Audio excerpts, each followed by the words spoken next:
கட்டலே இல்லையா. Hi guys, hello எல்லாத்துக்கும் வணக்கம். வணக்கம். ஸோ நம்மளோட ஜோடியாக் கில்லரோட இது வந்து நம்ம திருப்பியும் கண்டினியூ பண்ணுறோம் பார்ட் 2. ஸோ இதுக்கு முன்னாடி பார்ட் 1 வந்து நம்ம ஏற்கனவே 3 கொலையை பற்றி பேசினோம். 3 மர்டர் பற்றி பேசணும். 3 மர்டர் பற்றி பேசணும். 2 லெட்டர் பற்றி பேசணும். ஸோ நீங்கள் கண்டிப்பாக அது போய் பார்த்துட்டு வாங்க. இதே பார்க்கலன்னா பிகாஸ் அதை பார்த்துட்டு வந்து இதை நீங்கள் பார்த்தீங்கன்னா ஒன்றும் டீட்டெயிலாக உங்களுக்கு புரியும். மேபி நீங்கள் இது மட்டும் கேட்டீங்க உங்களுக்கு புரியாமல் கூட இருக்கலாம். அந்த சுவாரஸ்யம் கொஞ்சம் இல்லாத மாதிரி கம்மியாக இருக்கும். ஏன்னா உங்களுக்கு தெரியல ஃபுல் கதை. ஸோ கண்டிப்பாக பார்த்துட்டு வாங்க.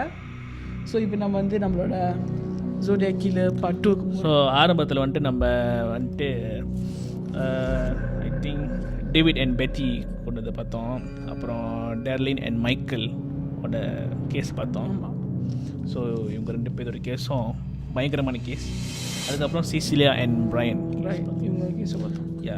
ஸோ இப்போ வந்து after revealing the name as Zodiac. Hi, this is Zodiac speaking.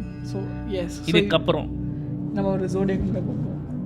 ஆமாம், நம்ம கில்லர் பேர் வந்துட்டு ஜோடியாக். இப்போ தான் வந்து எல்லாருக்கும் தெரியுது. போலீஸுக்கு இப்போ தான் தெரியுது அது வந்து ஜோடியாக். ஆமாம்.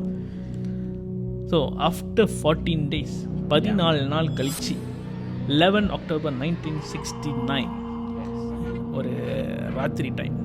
அந்த டைமில் வந்துட்டு ஒரு டாக்ஸி டிரைவர் இது வந்து 4வது கேஸ். ஆமாம், ஒரு டாக்ஸி டிரைவர். அது ஒரு குவைட்டான ஒரு சிட்டி. ஸோ அந்த டாக்ஸி டிரைவர் பேர் வந்துட்டு பால் ஸ்டைன். ஸோ இவர் வந்து ஒரு டாக்ஸி டிரைவர் அண்ட் நார்மலாக எப்போதும் போல் அவர் ஆளை போய் ஏற்ற போயிருக்காரு. ஸோ அங்கே நின்றுக்கிட்டு இருந்த காடி, அந்த டாக்ஸி டிரைவர் அங்கே வெயிட்டில் இருந்தப்ப ஒரு கஸ்டமர் வந்துட்டு ஏறுறது அப்படின்னு நினச்சிட்டார்ல. ஸோ ஏறி பின்னால் இருந்து கண்ணில் போட்டார். எஸ், எதனால் போட்டார், ஏன் போட்டார் தெரியாது. ஆனால் கண்ணில் வந்துட்டு அவரை வந்துட்டு சுட்டிருக்காங்க. ஆமாம். ஸோ சுட்ட கையோட அந்த இடத்துல உள்ள நெய்பர்ஹுட், ஸோ அந்த காடி நிற்கிதுன்னா அது பக்கத்தில் உள்ளவங்க வந்துட்டு என்ன கன் சத்தம் கேட்குது அப்படின்னு சொல்லிட்டு வெளியே வந்து பார்த்துருக்காங்க. ஒரு மேல், ஒரு ஒயிட் மேல் வந்துட்டு பின்னால் பேசஞ்சர் சீட்லேருந்து இறங்கி முன்னுக்கு போயிருந்தார். ஆமாம், மின்னுக்கு பேசஞ்சர் சீட், டிரைவர் சீட் பக்கத்தில் ஒரு கதவு திறந்து உள்ளுக்கு ஏறுறாரு. உள்ளுக்கு ஏறிட்டு 1 நிமிஷத்துக்கிட்ட ஒரு நிமிஷம் கொஞ்சம் நேரத்துக்கு வந்துட்டு உள்ளுக்கு இன்னும் பண்ணிக்கிட்டு இருக்காங்க. ஆனால் என்ன பண்ணுறாங்கன்னு தெரியல. வெளியே ஆயிருக்காங்க அண்ட் நேபர்ஸ் பார்த்துருக்காங்க. அவர் அவ்வளோ கிளியராக பார்த்துருக்காங்க யாருன்னு. ஆமாம். கன் சத்தம் கேட்டப்ப போலீஸும் அங்கே வந்திருக்காங்க. என்ன கன் சத்தம் கேட்குது அந்த போலீஸ் பக்கத்தில் தான். ஆமாம், ஏன்னா அது ஒரு நைட் டைம், குவைட்டான ஒரு பிளேஸ். அது திடீர்னு ஒரு கன் சத்தம் கேட்டுச்சுன்னா கண்டிப்பாக வந்து பார்ப்பாங்களே. ஆமாம். ஸோ போலீஸும் வந்திருக்காங்க அண்ட் போலீஸ் வர டைமில் அங்கே வந்துட்டு ஒரு கூத்து நடந்துச்சு. ஓகே. ஸோ போலீஸ் வந்துக்கிட்டு இருக்காங்க. இந்த மனுஷன் அந்த கொலை பண்ணார்ல நம்ம ஜோடியாக், அவர் வந்து நடந்து போய்கிட்டு இருக்காரு. சரி, ஒன்றும் ஜோடியாக் என்னன்னு தெரியல. ஸோ நீங்கள் கேளுங்க இந்த கதையை. நடந்து போய்கிட்டு இருக்காரு.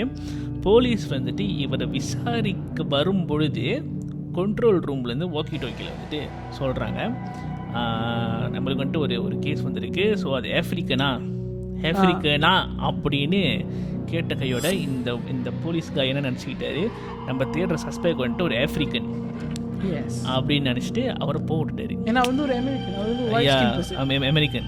ஆக்சுவலி இது வந்து ரொம்ப ஒரு ஸ்டூபிடான விஷயம். ஏன்னா இந்தி வந்து சொல்ல வேணாம், ரேசிசம் பீக்லாம் ஏன்னா யூஎஸ்ல நடந்துச்சு. ஆமாம். ஸோ அந்த ஒரு இது நடக்காம இருந்துச்சுன்னா இந்த ஒரு கேஸ் அப்பயே முடிஞ்சிருக்கும். ஜோடியாக் கில்லர் தெரிஞ்சிருக்கோம், கேஸ் முடிஞ்சிருக்கும்.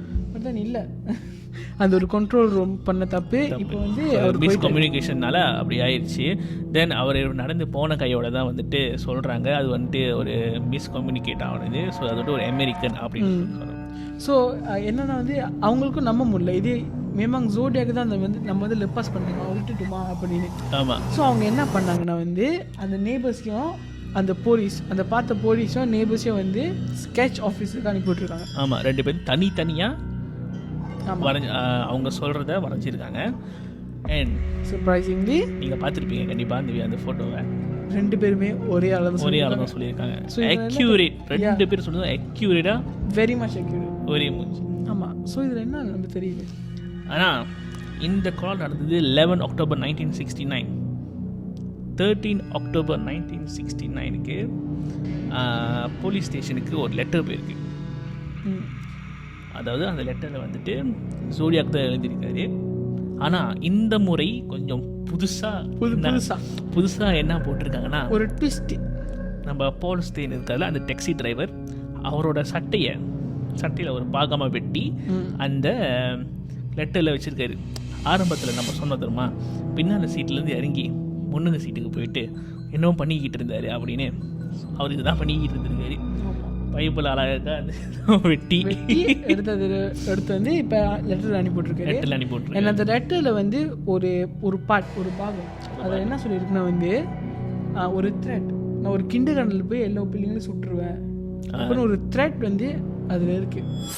ஸோ அன்வான்ட்லி ஆளை கொலை பண்ணுறாங்கன்னா அது அவங்க ஒரு சைக்கோபாத்தாக தான் இருக்க முடியும் கண்டிப்பாக. அதாவது பின்னால் ஒரு இது இல்லை, ஒரு மோட்டிவே இல்லாமல் கொலை பண்ணுறாங்களா. ஸோ போலீஸ் வந்து was very aware of that. So இது என்னென்னா மோட்டிவ் இல்லை, பட் தென் ஹிஸ் கில்லிங்கில் அப் அண்ட்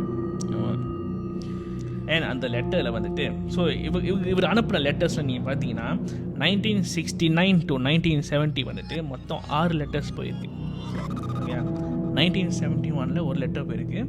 அண்ட் தென் 1972, 73, 74 தான் வந்துட்டு ஒரு லெட்டர் வந்திருக்கு. ஸோ அந்த லெட்டரில் வந்துட்டு என்ன போட்டிருந்தாங்க, கடைசியாக அந்த லெட்டர் வந்துட்டு போட்டிருக்காங்க. ஸோ அதை உங்களுக்கு போடுறோம். அது கீழே வந்துட்டு நான் வந்துட்டு 35 கொலை பண்ணிட்டேன், போலீஸ் வந்துட்டு ஒன்று கண்டுபிடிக்க சொல்லிட்டு ஒரு 0 அப்படின்னு சொல்லி போட்டு முடிச்சிருக்காங்க. ஆமாம், அந்த 37 அந்த 37 எங்கள் நம்பர் எதுக்குன்னு யாருக்கும் தெரியல போயிருக்கோம். பிகாஸ் கொலை பண்ண நம்பர்ஸ் கூட 37 வரல. It was 5 I think. அப்போ வந்து 5 மர்டர்ஸ் தான். பட் தென் அந்த 37 என்னது யாருக்கும் தெரியல. அண்ட் ஆஃப்டர் தட் ஒரு லெட்டரில் ஒரு கொலை எதுவுமே நடக்கல. அப்படியே அந்த கேஸ் வந்துட்டு அப்படியே அமைதியாச்சு. எந்த இடத்துல ஒரு கொலை எதுவுமே நடக்கவே இல்லை, ஒரு லெட்டர் எதுவுமே யாருக்குமே போகல. ஸோ அந்த ஒரு தருணத்தில் என்ன நடக்குதுன்னா, இது வந்து சஸ்பெக்ட் நம்ம வந்து இப்போ வந்து சஸ்பெக்ட் இதுக்கு போந்துட்டோம்.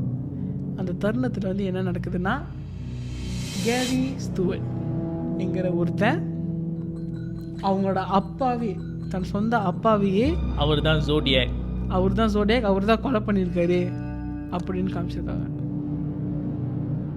ஸோ வாய் உங்களுக்கே தெரியும். End of part 2 guys. Yes.